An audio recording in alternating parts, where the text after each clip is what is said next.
Yo, what's good? What's happening? Welcome to another episode of the Meathead on the Mic podcast. Hope you guys and girls are enjoying your day today. We're going to be diving on into this one very quickly. It's going to be very short, very sweet. We're going to be talking about how to reduce your gut size. All right. So I'll be giving you 8 simple tips on how to do that.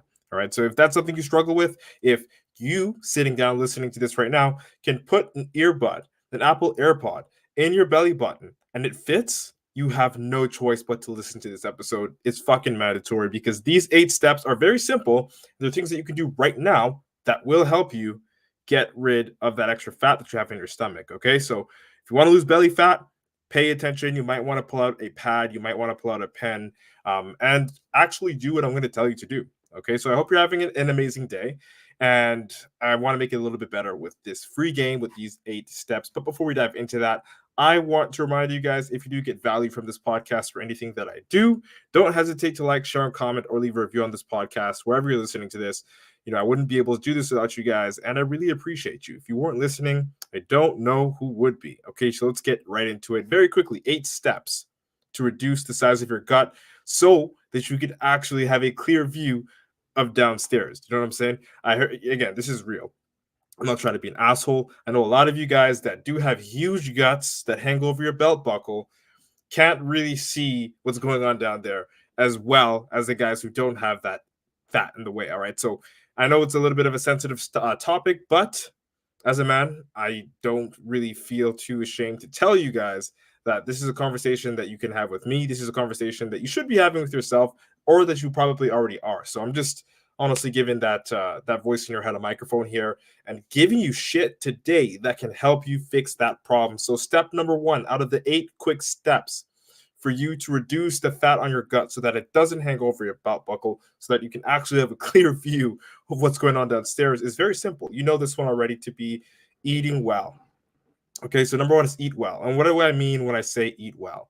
Well, I'm saying choose a variety of healthy foods like fruits, veggies, whole grains, and lean proteins, and watch your portion sizes and limit processed sugary food. So, processed and sugary food themselves, essentially, if you do manage your portions correctly, don't really matter that much. However, you want to develop a better habit, a better, we'll say, dietary discipline that will allow you to control yourself and limit yourself from eating things that you could easily lose control with. Like sugary or processed foods are really fucking easy to, it's hard to stop eating them. Like once you start having them, you just want more of them. And unless you're really disciplined with your diet, or as I like to say, unless you have dietary discipline, it becomes very difficult to control portions if you're using processed foods or sugary foods in your diet, which you can still use to lose fat. Don't get it twisted.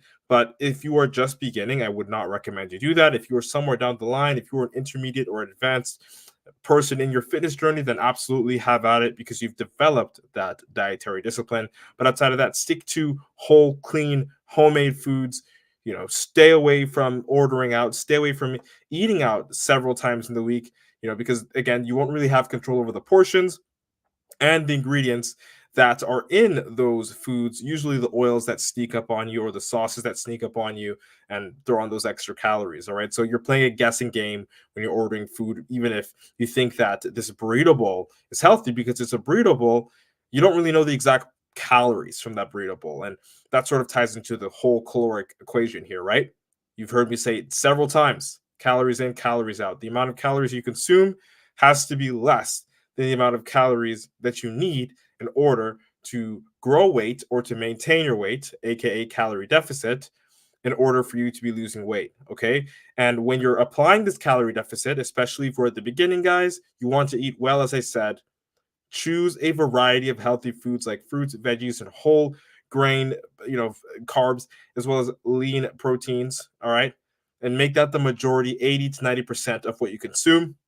And as you get more experience, as you develop more results, and you reduce some of the size of your gut, then you can start to incorporate a little bit of processed goods and a little bit of sugary foods. Granted, you are still in control of the portions. All right. So that's step number 1: eat well. All right. And that also includes factoring the calorie deficit. So the second thing, guys, is to move regularly. Very simple. Most of these things on the list You already know like what they are and that you should be doing them. But I'm going to be breaking them down to you in very simplistic ways, or at least giving you the extra layer that you need to learn about in order to truly take advantage of the information that exists, or maybe find a way to apply it in your life. So, moving regularly, what does this mean?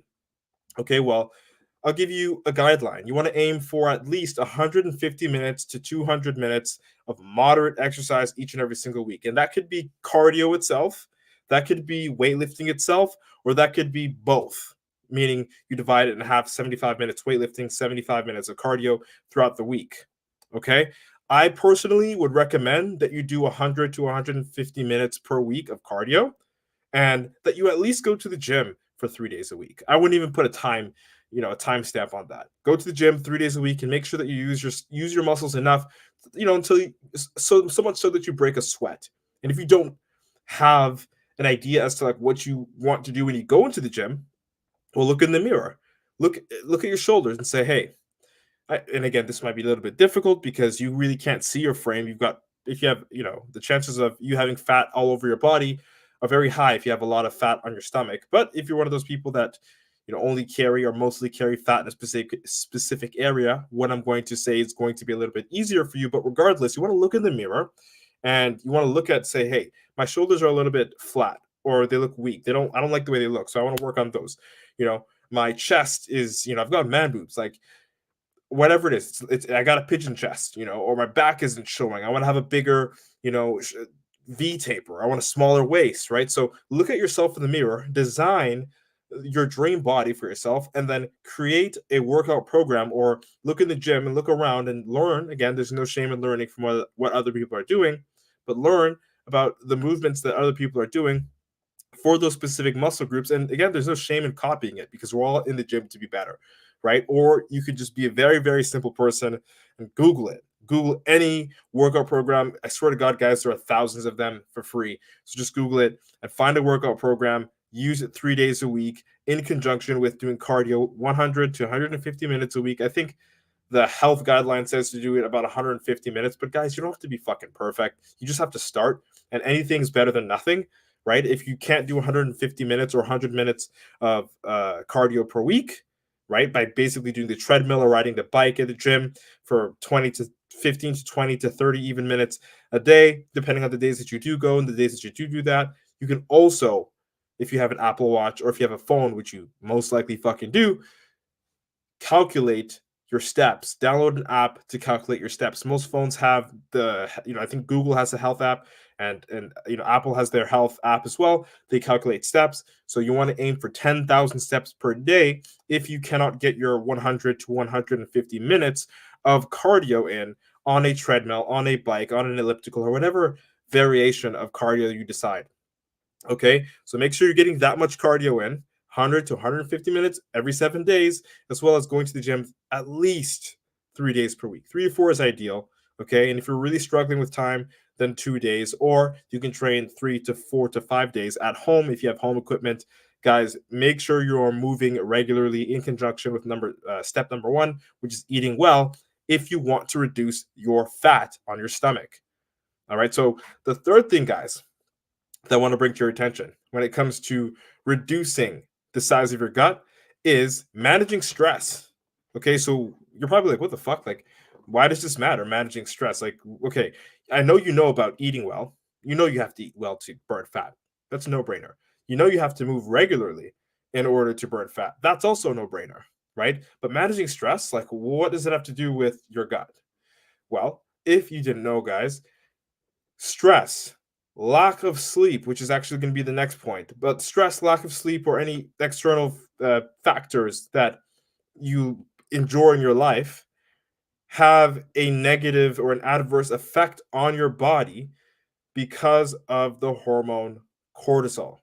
Okay, so if you haven't heard of cortisol, cortisol is released when we are in very stressful situations, or when we are getting like horrible sleep quality.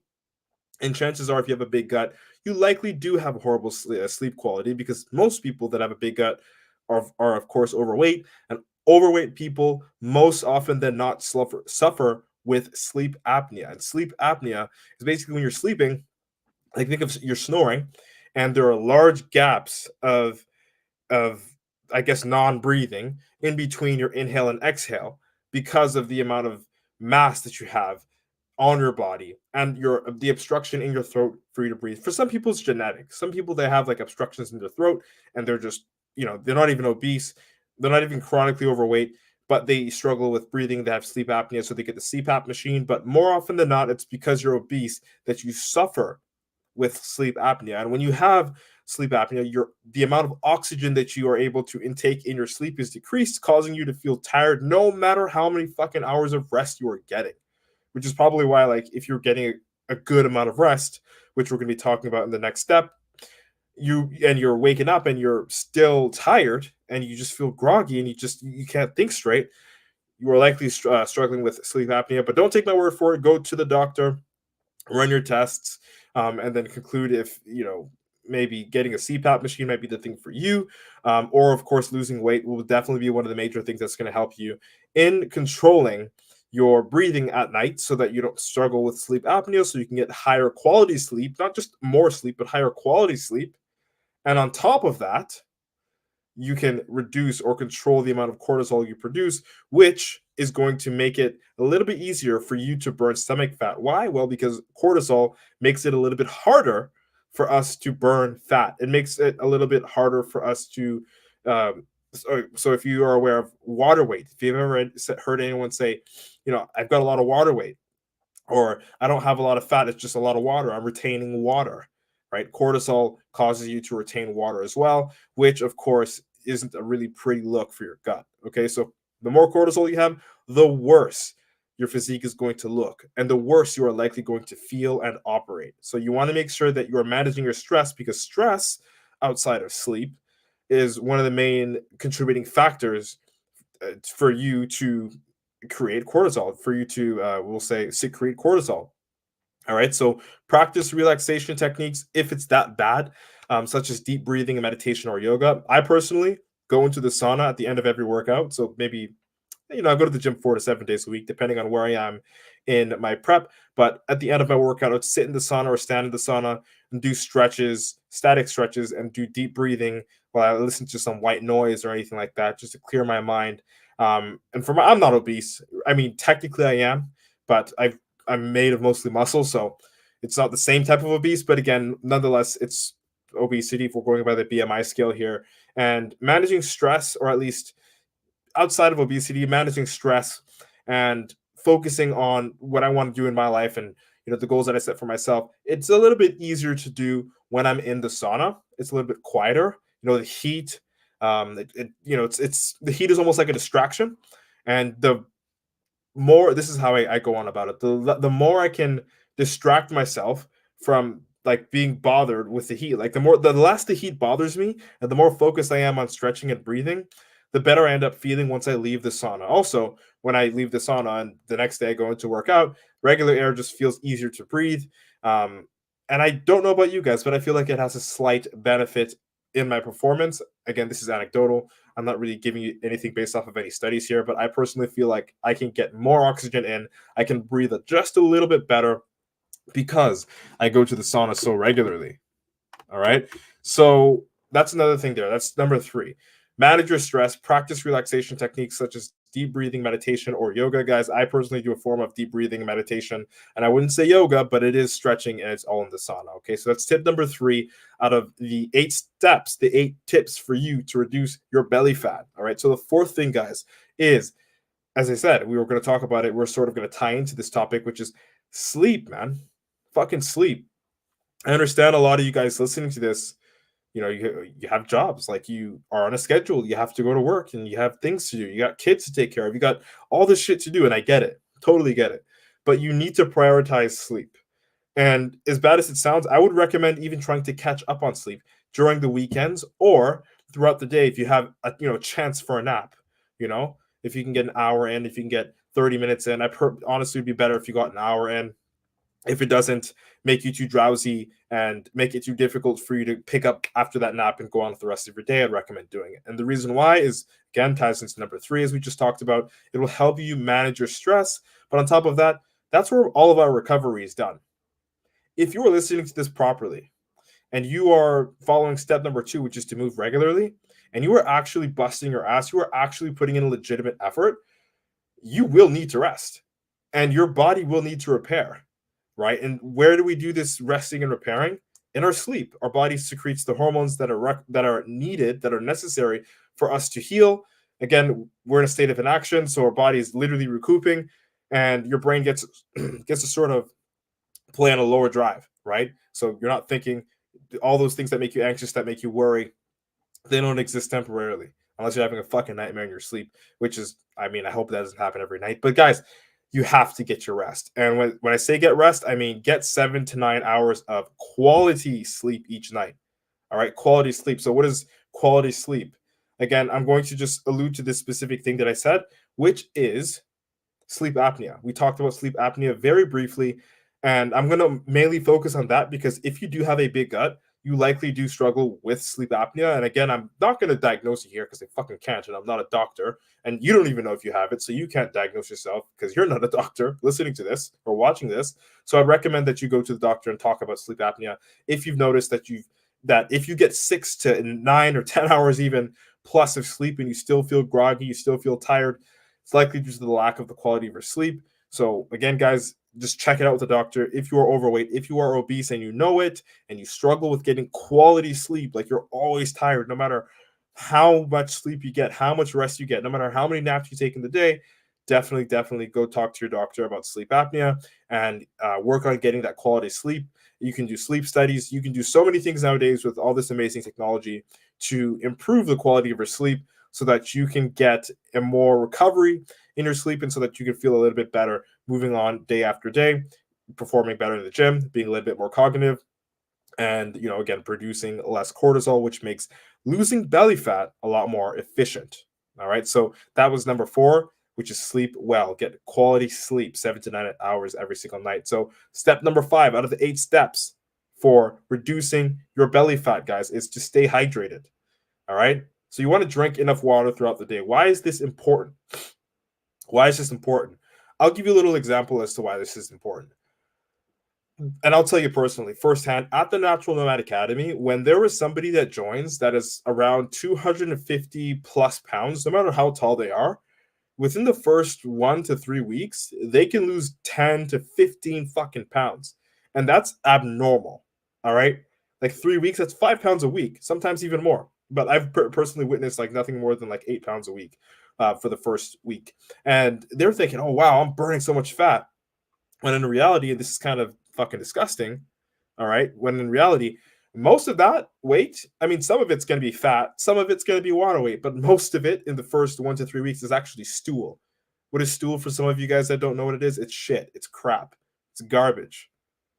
All right. So when I say garbage, I'm talking about you literally have shit, you have fecal matter in your intestines that is finally being pushed out once you start to get physically active, once you start to eat foods that are higher in fiber, once you start to eat foods that are more in alignment with your gut health, and once you start to what? Get hydrated. Okay. When you don't drink enough water or when you are internally dehydrated, your body will struggle with bowel movements, which is going to cause bloating, which is going to cause cramping, which is going to, it can cause so many fucking issues. Okay. You could even fuck up your hormones, like on a retrospective effect. So you want to make sure that you are drinking enough water. What does this mean? Regardless of your height, I would recommend that you drink 2 to 3 liters of water to start every single day. If you are extremely active, if you got a fuck ton of muscle, of course, this doesn't apply to you. You can catch yourself drinking 5, 6, 7 liters of water a day. Of course, granted that you are accompanying that with the required amount of electrolytes, or at least the necessary amount that varies per person. All right, meaning sodium and potassium, magnesium, those micronutrients. You want to make sure you're getting a good amount of it from your diet, if anything, most of it from your diet, but also I'd recommend supplementing it because drinking that much water can be fucking dangerous. It will dilute the micronutrients in your system. It will dilute the electrolytes in your system and can put you in, and literally it can kill you, put you in the hospital, make you hypertensive. So if you're, you sweat a lot, you sweat doing cardio, you sweat training really hard, and you sweat in the sauna, like basically all those 3 things are like me, you want to basically replenish your micronutrients and your electrolytes if you're drinking that much water every single day. But for the majority of you guys listening to this, you're not going to have to apply any of that because I'm a pro bodybuilder, and what I just said applies to those people that are at that level. But for the average human being that wants to get rid of their gut, that wants to just look a little bit better, 2 to 3 liters of water a day is like the perfect place to start. And I think it's the perfect place to stay. It's very easy to maintain that should you start drinking your water very early in the morning. Okay. So again, stay hydrated in the morning. Make it the first thing you actually put into your body after you brush your teeth, because it will give you a beautiful fucking bowel movement. All right. Like when I say beautiful, I mean you will feel fucking fresh. Like you drink your first liter of water, first 500 milliliters of water, which is just a bottle. All right. And within the 30 minutes, you should be passing by the washroom. And then when that happens, you feel clear and your bowel movements, they started. It started. And you want to make sure that you're doing that consistently.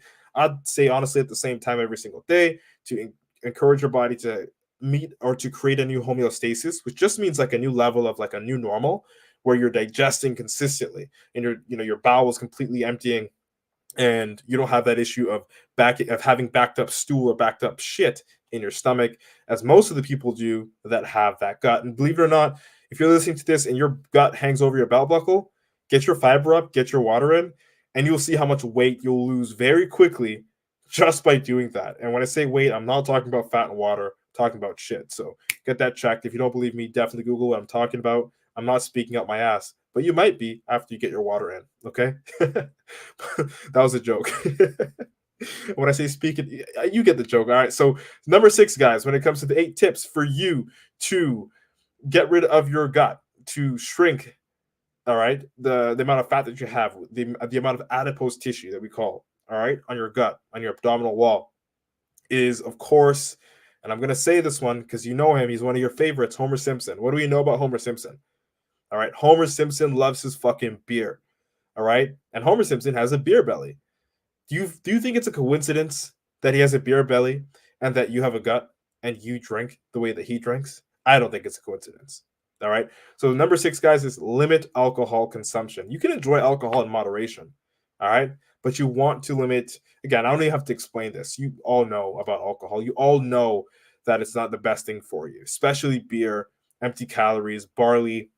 I'll give you a fun fact about beer, especially within men. First of all, the more fat that you have as a man and you're not exercising, if you're bulking, it's a little bit different, but not really.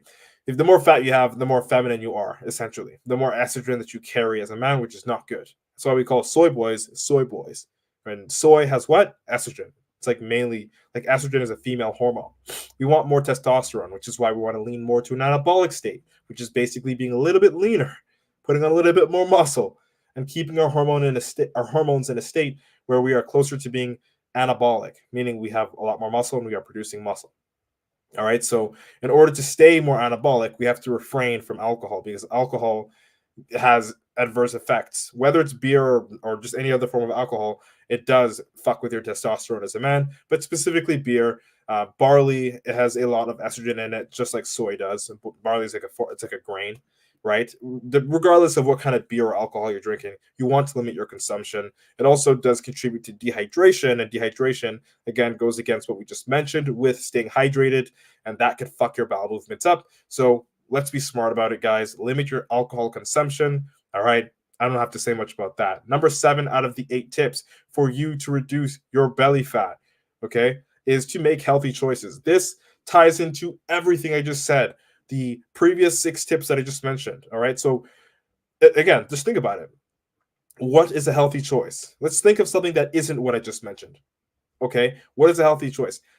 Fucking avoiding doing dumb shit, like avoid smoking. All right. And focus on leading a healthy lifestyle, whether it's smoking, whether it's vaping. Let's even think of mental health here, because we want to factor in cortisol and manage stress, right? Like stop doing things that give you a quick fix so often, right? Somebody on the live stream here says salad. Awesome, right? Like eating healthier, right? But what are some things mentally that give us, this, that make it a little bit difficult for us, that are not such great choices, not such healthy choices for our mentality? Anything that releases dopamine very quickly. So if you're scrolling every single day from the morning when you wake up to the nighttime, that's fucking with your dopamine. It's going to make you feel super drained. It's going to make you feel demotivated. It's going to make your life kind of feel like shit, especially with all the content and nonsense that most people are spewing out today to make you feel bad, right? Because negativity is what gets the clicks and views. It's not good for your mind, and that can, increase stress levels, which again increases cortisol, which again increases water retention, which again makes it a little bit harder to burn fat because of your body being in a state of fight or flight. Okay, you want to be aware of that.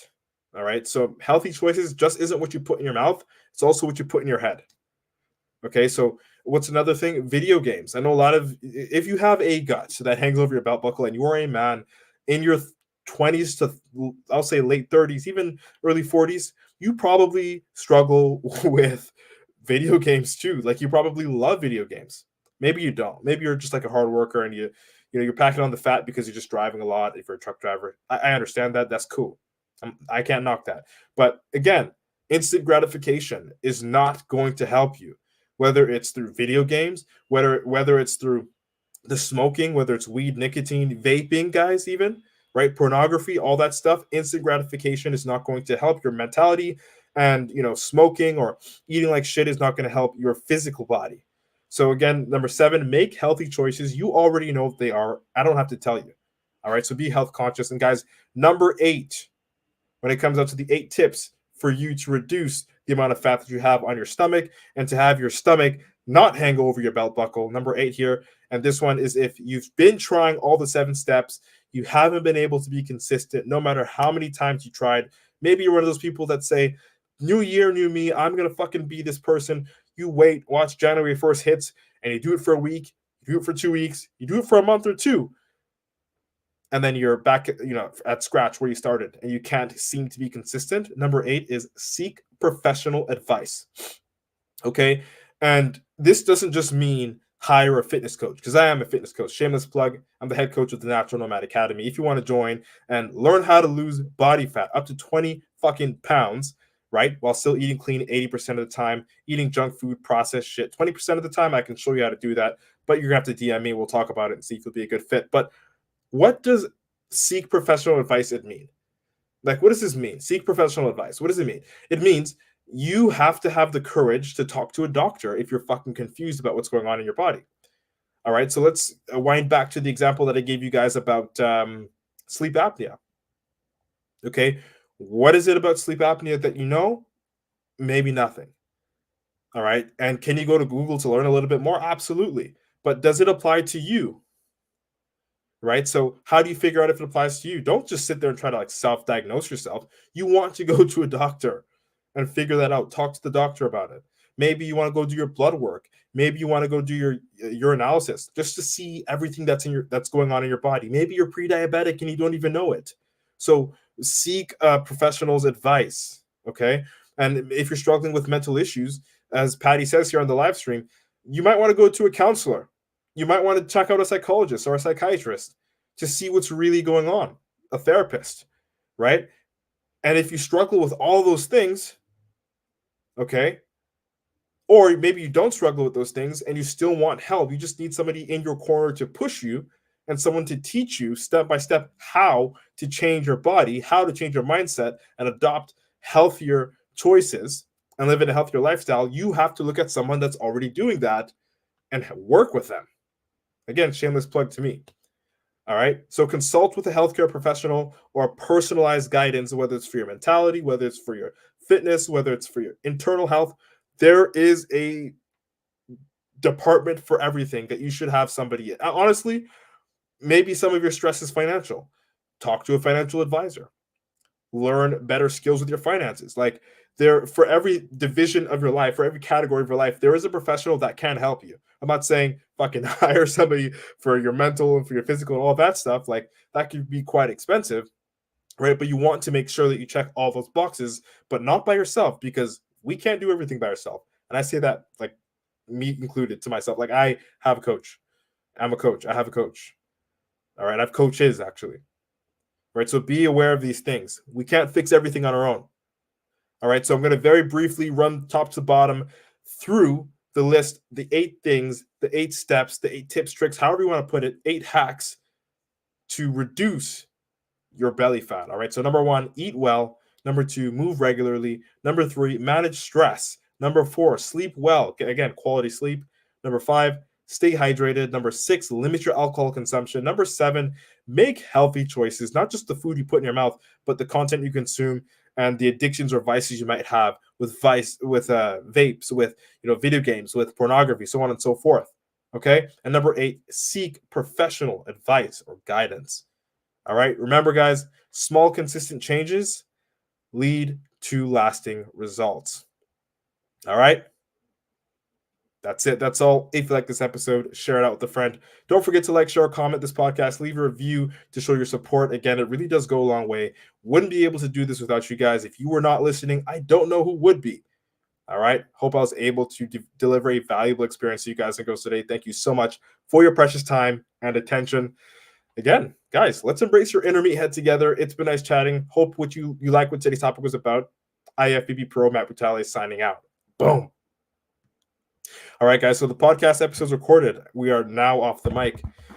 And I'm going to be looking at some of the comments here really quickly before I run out, and then answer some questions, and I'll fly. And again, I appreciate all you guys for tuning in here.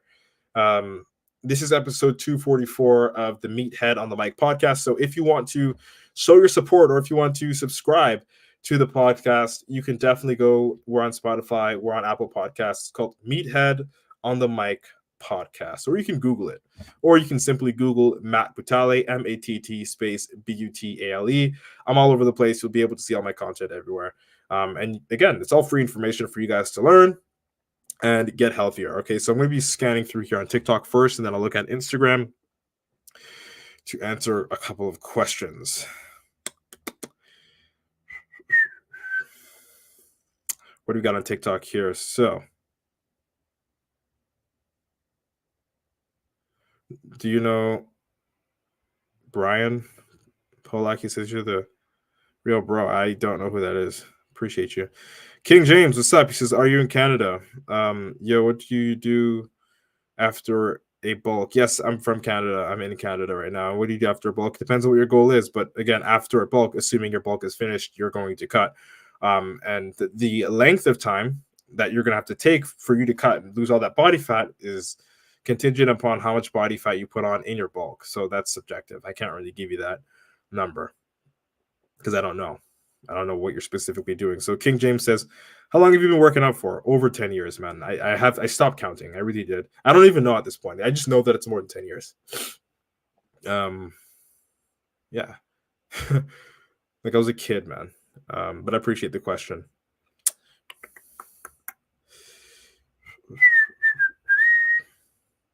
What's your split? Dude, my split is super long. If you really want it, I have an ebook where I actually created my split. The same split that I used to turn pro. I can send it to you for free if you want it. Wait, LOL. No, I play games in Klangen 4:30 a.m. I don't know if you're serious, but Fleetwood 91, I appreciate you for tuning in. Again, get that under control. If it's, I know it's disturbing your life. I mean, you wouldn't confess that if it wasn't. So get that under control, my guy. King James, I appreciate you. Patty, thank you for showing your support. She says, thank you for your positivity and great tips. I appreciate you. Thank you for tuning in. And thank you for the rose. Brosef says, wow, I appreciate you. King James says, are you cutting right now? No, I'm not cutting. Slowly growing. Still fairly lean, though. You know, I don't like to bulk too aggressively. Joshua, hey, what's up? King James says, that's good shit. I appreciate you, man. So, going to answer some questions on Instagram now very quickly. Chanel Hustle says, or Channel Hustle says, thoughts on intermittent fasting and water fasting. So I think I talked about this last week. Intermittent fasting, again, like, unless you're fasting for religious reasons, I think it's not really going to do much for you. It's unless you're doing it for convenience or for religious reasons, it shouldn't be something that you like prioritize. That's my opinion. You know, like what do I mean by convenience? I'm saying like, okay, if you get up and you don't have meals prepared and you don't want to spend the 20 to 25 minutes to prepare your breakfast or however long it takes for you to get that quick meal in, and you want to get to action really quickly or start your day really quickly, so be it. You know, that's intermittent fasting, but it's sort of unintentional because you're not fasting for a benefit. You're fasting because you kind of just are getting other shit done and you don't want to be bothered with eating so early. That's what I view as convenience. So I personally would do fasted cardio because when I get up super early and I want to do cardio, I just want it to be done. So I'll wake up and that'll do my cardio. And once that's done, I don't really care. Like I can maybe work for a little bit or I can eat right after that. Doesn't really matter. There are also some benefits for me. I noticed, especially as I'm like in my off season, doing cardio before I eat just gives me a little bit more of an appetite. I'm not that much of a big eater. So that's another benefit for me as well. It's not like I burn more calories or I burn more fat or I'm intermittent fasting because I want to get leaner faster. Like, no, it's mainly just for convenience. Um, and water fasting, I've never done it. I think it's silly. I would never do it. Like what are you gonna do? Like you're gonna water fast, maybe like so let's say you water fast, right? You lose weight because you will, because you're not putting any calories in. Water has no calories. And then you lose that weight, and then you go back to eating normally, not even anything crazy, but you start to eat the way that you did before you did your water fast. All that weight that you lost will return because you went on you didn't even do a calorie deficit. You literally cut off your calories, okay, for an extended period of time. And that's what caused you to lose weight. And then when you get calories back, your body's going to regain it. And not only that, but it's going to be worse because you crash dieted. Now your body's going to secrete hormones that it's going to make it a little bit more difficult for you to get the same results with that same calorie deficit. So you might even have to diet a little bit harder or reset or take a longer break from dieting. Again, calories in, calories out is the same thing no matter what, but your body will be a little bit more resistant and you will feel a lot hungrier, or you will just notice more difficulty doing the same thing you did last time to lose weight because of water fasting or any other crash diet. All right, so it's not good for your hormones. It throws off your homeostasis, and it's senseless if you truly want to permanently keep the fat off. And that goes for any form of fasting, unless it's intermittent and it's done for like a couple of hours, and you're like, okay, so maybe you do fasted cardio, or you just want to start your day then eat later. That's fine, as long as you're getting all of your calories in throughout the day. Anyway, it doesn't matter. When you eat, it doesn't really matter. Another question here on Instagram says, from Marcel, he says, is training 6 times a week optimal? Depends on what your goal is. Maybe you're a fucking baseball player and training 6 times a week might not be optimal, or you swim and training 6 days a week might not be optimal, right? If you want to be a bodybuilder, even that is not always optimal. Maybe sometimes, for me, I train 4 to 7 days a week. I'll put it that way. I don't just train 6 times a week. For the last 3 weeks, 2 weeks, I was training 6 days a week. But just this past week, I only trained 5 days. Why? I noticed I needed a little bit more rest. So this Saturday, this Sunday, I didn't go to the gym. Okay, so even if it was optimal, you can't always perform optimally every single time. And what I mean by that is like there are variables that you have to consider. Like maybe sometimes you're going to be tired, sometimes you're not going to be tired. There are going to be times where you injure yourself, God forbid, and now you can no longer train optimally, or visit the gym as many times as you'd consider to be optimal. Right. So be very, very careful with all this optimal stuff. Like just because you aren't training optimally doesn't mean you don't have the opportunity or the ability to get results. Again, all this optimal stuff, this optimal talk really matters for the top 0.01% of athletes that have maxed out everything. Like they've been training for 10 years plus and training hard correctly for 10 years plus with great nutrition, so on and so forth. Right? Like then they got to train optimally because they need to make millimeters of improvement to make the world of a difference. Whereas the person that's just beginning their journey can just be consistent and experience success regardless. Right? So just be consistent. If you're going 4 days a week, go 4 days a week. 3 days a week, continue that. 5 days a week, awesome. 6, great. Again, listen to your body. Make sure you're not taxing yourself to a point where you're like actually getting super weak, or you're in pain and not sore, but like in pain. You might want to listen to your body, take some rest there. All right. So I hope that answered the question. And that's a really good question. I really do like that question. So I appreciate you, Marcel, for asking that question. Patty asked on TikTok, can you explain what cutting is? So I've got several episodes talking about what cutting is, and this was actually one of them. We talked about it in the first step here of the 8 steps or the 8 tips to reduce your belly fat, and it's about a calorie deficit. So calorie deficit or cutting is when you are cutting body fat, when you are cutting water weight, you are cutting or restricting your caloric intake. So you're restricting the amount of calories that you eat in order to burn fat, because that's the main way to burn fat. That's the only way that will burn fat, right? To cut out excess calories and to also increase the amount of physical activity that we are doing. All right. So to increase our caloric expenditure, which just means to move your body more, move regularly. Again, I recommended 100 to 150 minutes of cardio per week, as well as training 2 to 3 times per week, weight training, that is, as well as reducing your caloric requirements to a point where you are in a deficit. And if you need help to figure out what this number is, because it's a number, right? Like what your caloric deficit number is that you need to consume in order to lose weight, you can either reach out to me or you can just simply go to Google and do a little research there and figure out how that works. Okay, so you want to be aware of that. Just 1 second. Let's see here.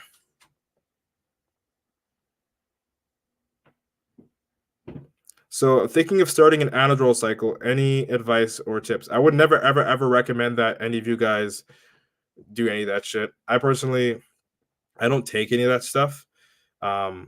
His name is Salem. I wouldn't recommend that. So I couldn't give you any advice on that, bro. Yeah, man, I just couldn't give you advice on that. So King James says, do you go live often? Yes, we aim to go live 3 to 5 times per week. If you want to check out more of our episodes, as I mentioned, we are on the Spotify and Apple podcast. So what is that? It's Meathead on the Mic podcast. So you can definitely check us out there. I'm getting a little bit tired here, guys. Just really, really sleepy. Okay, so Selim says, why don't you recommend it? Well, I don't recommend it because I don't take it, and I can never give you guys and girls advice on shit that I don't do, on things that I don't take. It's like, I don't know how to fly an airplane. I would never give you instructions on how to do it. So I just wouldn't recommend it, bro. Plus, you don't need gear at all in order to build muscle. Like, you don't really need it in general. People think they need it, and that's if they want to like be top 0.1% of whatever sport that they're in, or they want to look absolutely just crazy, which is fine. Like, do what you want to do. I'm not the judge of you. I'm not your boss. I'm not your mom. I'm not your dad. Quite frankly, I don't care. If you want to risk your health, that's up to you. Like, that's not the conversation I can have with you. Like, it's your body. You know what I'm saying? So I just wouldn't recommend it, my guy. But I appreciate you for having the balls to ask the question for real. King James says, who's your favorite bodybuilder? I don't have a favorite. I love too many bodybuilders to say, there's a favorite one. Even I became one of my favorite bodybuilders, man. But jokes aside, man, it's pretty much any bodybuilder from the 70s to the 90s, with the exception of like Phil Heath. For his physique, only Kai Green, only for his physique, not because of his lifestyle. Let's see who else. There are actually many new guys that I'm realizing I like nowadays too. Not my favorite, but my favorites all exist between the 70s to the 90s. Those are my absolute favorites. They're the ones that made me start this journey. All right, guys. So that's it. That's all. I'm done answering questions. If you want to tune in, we are going live again tomorrow. All right. So put on the post notifications if you want to tune in to the live recording of episode 245 for the Meathead on the Mic podcast. That is it. That is all. Hope you guys have a sick ass, kick ass day. IFBB Pro, Matt Butale signing out.